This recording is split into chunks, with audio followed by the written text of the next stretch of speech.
Olá, gente, tudo jóia? Como é que vocês estão?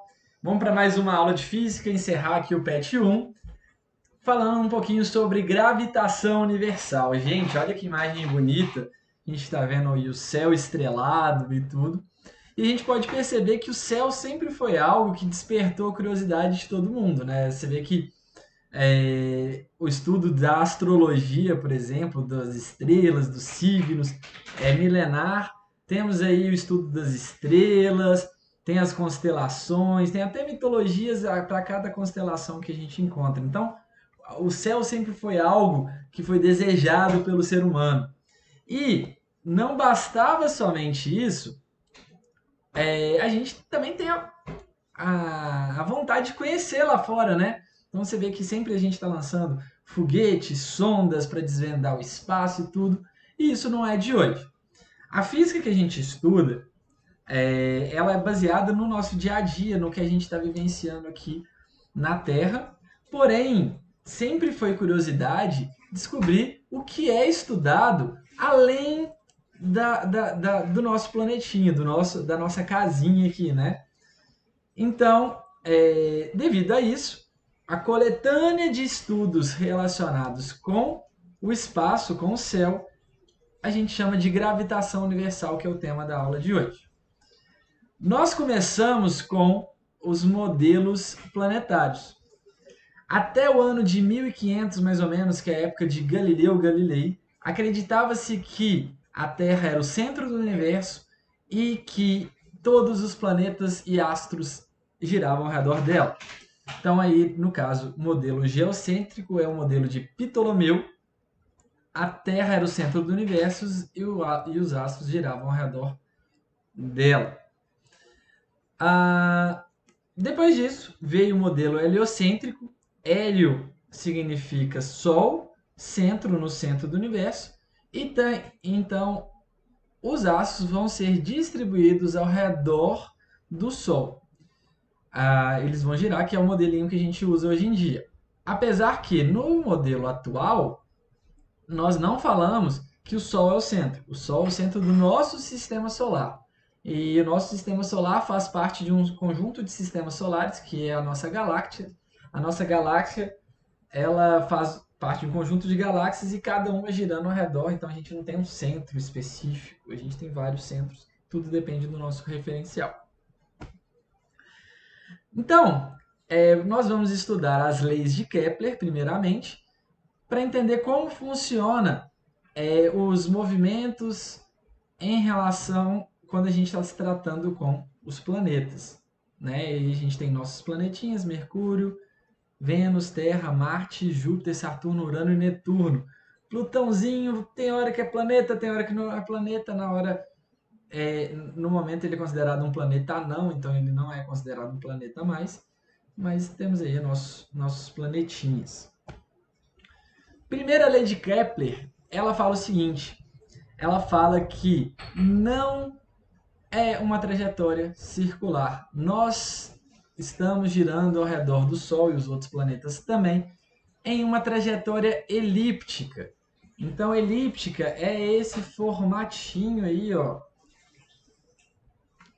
que parece achatado. Aqui está exagerado para a gente poder mostrar. Não é tão achatado igual está aqui, mas sim, é uma elipse. E uma elipse, ao contrário da circunferência que tem um centro, ela é representada por dois focos. Então, para eu traçar uma elipse, é como se eu tivesse pregado um barbante aqui, a outra ponta do barbante aqui, e ter tracionado com um lápis e a distância que ele fez aqui vai ser a nossa elipse, ok? Ela sempre vai ter um eixo maior e um eixo menor e dois focos. O mais importante são os dois focos. Então, a primeira regra é que os planetas giram ao redor do Sol, formando uma elipse. No nosso sistema, o Sol está em um dos focos e o planeta está girando ao redor do Sol, né? A parte perto do Sol a gente chama de periélio. A parte afastada do Sol a gente chama de afélio. Então aqui a gente tem periélio e aqui nós temos o afélio. Então, quanto mais próximo, no ponto mais próximo do Sol nós temos o periélio, lembra de periélio perto, e no ponto mais longe a gente tem o afélio, que a gente chama de afastado. Ok?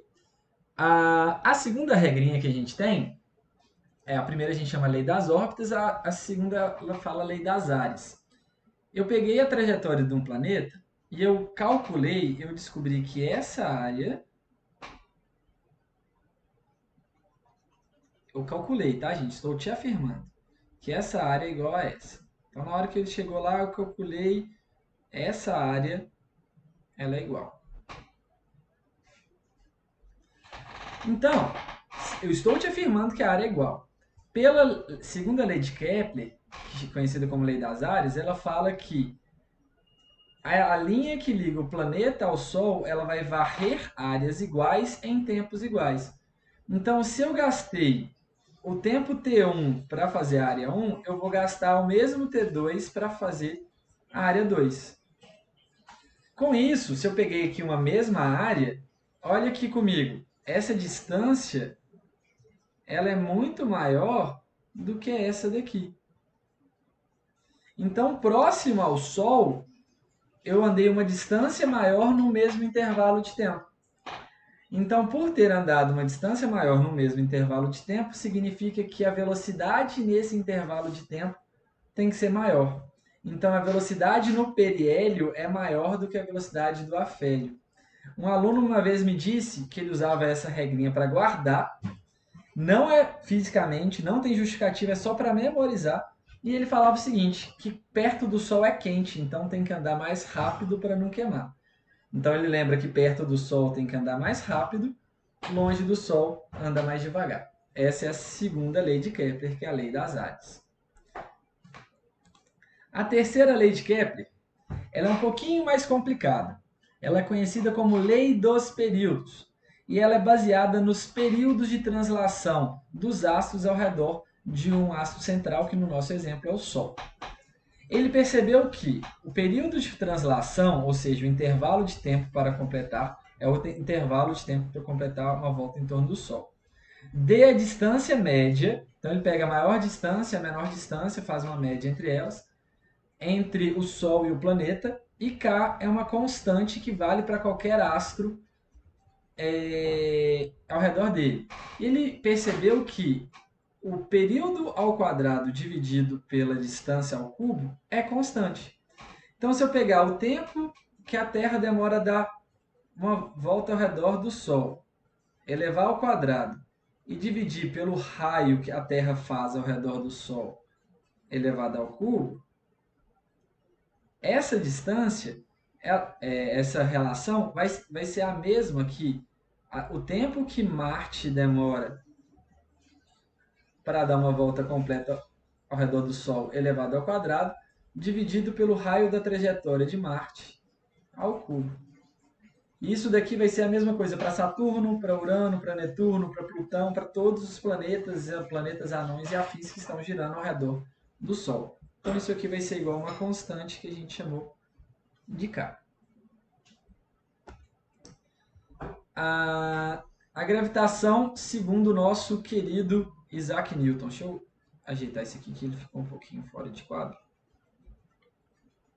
A gente viu que nas leis de Kepler, os planetas se movimentam em trajetórias elípticas. De que maneira um planeta pode se movimentar ao redor de uma estrela se não há um meio físico prendendo esses astros? A ideia é o seguinte, a gente viu lá na primeira lei de Newton que se não tiver uma força, esse corpo ele vai andar em linha reta com velocidade constante. Se ele está fazendo uma trajetória elíptica, é porque existe uma força que faz isso. Quem conseguiu matematizar essa força foi o Sir Isaac Newton.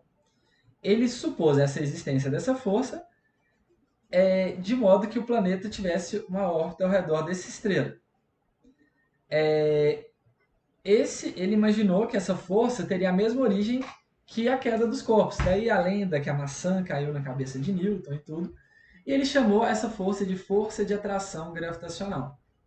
Então, a força de atração gravitacional ela foi desenvolvida por Newton e em um momento parecido com o nosso, ele estava lá na Peste Negra, estava isolado na fazendinha dele e desenvolvendo as teorias dele, enquanto a gente está estudando em casa. Olha que bacana. Então, com base nessas observações que ele fez, tanto da macieira caindo quanto do espaço, o Newton chegou na conclusão da força gravitacional. Como que ele chegou? A força gravitacional para o Newton ela é a seguinte. Força gravitacional é igual a constante G, que é a constante da gravitação universal. Ela vale 6,67 vezes 10 a menos 11 newton metro quadrado por quilograma ao quadrado. Depende da massa do planeta, depende da massa do objeto, dividido pela distância entre eles ao quadrado. Então tem a massa do planeta, a massa do objeto, a distância entre eles. E, lembrando da terceira lei de Newton, essa é uma força de ação e reação. Então, se eu tenho uma força de atração entre elas, se a azul atrai a laranja vai atrair a azul. Com a mesma intensidade, mesmo módulo, mesma direção, porém em sentidos opostos. Está vendo que uma está para a direita e uma está para a esquerda. Características que a gente tem que saber sobre essa força. A força gravitacional entre dois astros é um par ação e reação. Então, se a Terra atrai o Sol atrai a Terra. A força gravitacional pode ser determinada por qualquer dois corpos. Então, eu tenho duas canetas. Se eu quiser calcular a força de atração gravitacional entre elas, eu vou conseguir. Não precisa ser um planeta para a gente calcular. A força é sempre de atração. Então, a gravidade sempre vai atrair, ela nunca vai repelir.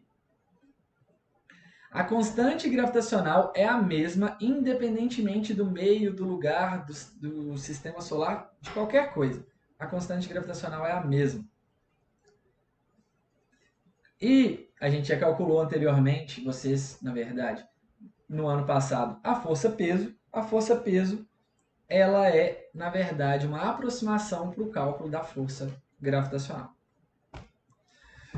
Campo gravitacional. Campo gravitacional significa o quê? É a presença da gravidade.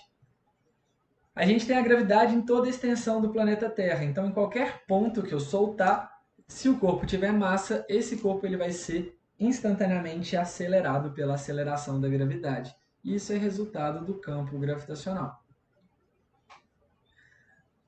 No campo gravitacional, a gente sabe que a força gravitacional é igual ao peso, que é G emão eminho sobre R ao quadrado. Se eu comparar com a força peso, que é massa vezes a gravidade, aqui tem massa, aqui tem massa. Então, G emão sobre R ao quadrado é a minha gravidade. Então, a fórmula da gravidade é o quê? A constante da gravitação universal vezes a massa do planeta dividido pelo raio, ou seja, pela distância que ele está ao quadrado. Uma outra formulinha que a gente precisa saber é velocidade de corpos